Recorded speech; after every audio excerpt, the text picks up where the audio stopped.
Iran द्वारा Israel पर लगभग 200 मिसाइलें दागे जाने के कुछ घंटों बाद अमेरिकी राष्ट्रपति जो बाइडेन ने कहा कि ऐसा प्रतीत होता है कि इजराइल पर किया गया ईरानी मिसाइल हमला विफल और अप्रभावी रहा है। अमेरिका इजराइल का पूरी तरह से समर्थन करता है। वहीं दूसरी ओर इजरायली सेना ने कथित तौर पर कहा कि हमले में किसी के घायल होने की खबर नहीं है।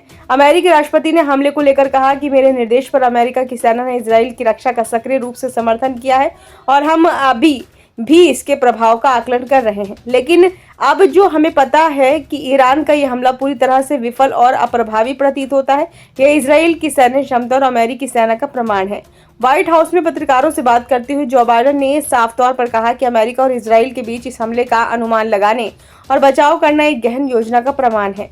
बाइडेन ने कहा कि इसमें कोई संदेह नहीं कि संयुक्त राज्य अमेरिका इजराइल का पूर्ण समर्थन करता है और मैंने सुबह और दोपहर का कुछ हिस्सा सिचुएशन रूम में बिताया। इस दौरान अपनी पूरी राष्ट्रीय सुरक्षा टीम के साथ बैठक की। जैसा कि मैंने कहा, राष्ट्रीय सुरक्षा टीम इजरायली अधिकारियों और समकक्षों के साथ लगातार संपर्क में है। ईरान द्वारा इजराइल पर बैलिस्टिक मिसाइल हमले के बाद बाइडेन ने कहा कि अमेरिका मिडिल ईस्ट में होने वाली घटनाओं पर बहुत बारीकी से नजर रख रहा है। व्हाइट हाउस ने कहा कि बाइडेन ने अमेरिकी सेना को ईरानी हमलों के खिलाफ इजराइल की रक्षा में सहायता करने और देश को निशाना बनाने वाली मिसाइलों को मार गिराने का निर्देश दिया है। राष्ट्रपति बाइडेन ने कहा कि उपराष्ट्रपति कमला हैरिस और मैंने अपनी नेशनल सिक्योरिटी टीम के साथ बात की है कि क्या अमेरिका इजराइल को इन हमलों से बचाने और वहां अमेरिकी कर्मियों की सुरक्षा करने में मदद करने के लिए तैयार है।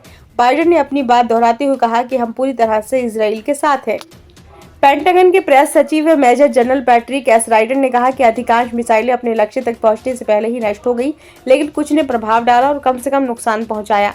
उन्होंने कहा कि पूर्वी भूमध्य सागर में तैनात 2 आर्लेबर्ग श्रेणी के विध्वंसक पोतो यूएसएस और कॉल और यूएसएस बुलकेली ने इजराइल की रक्षा के लिए ईरानी बैलिस्टिक मिसाइलों पर 1 दर्जन इंटरसेप्टर दागे।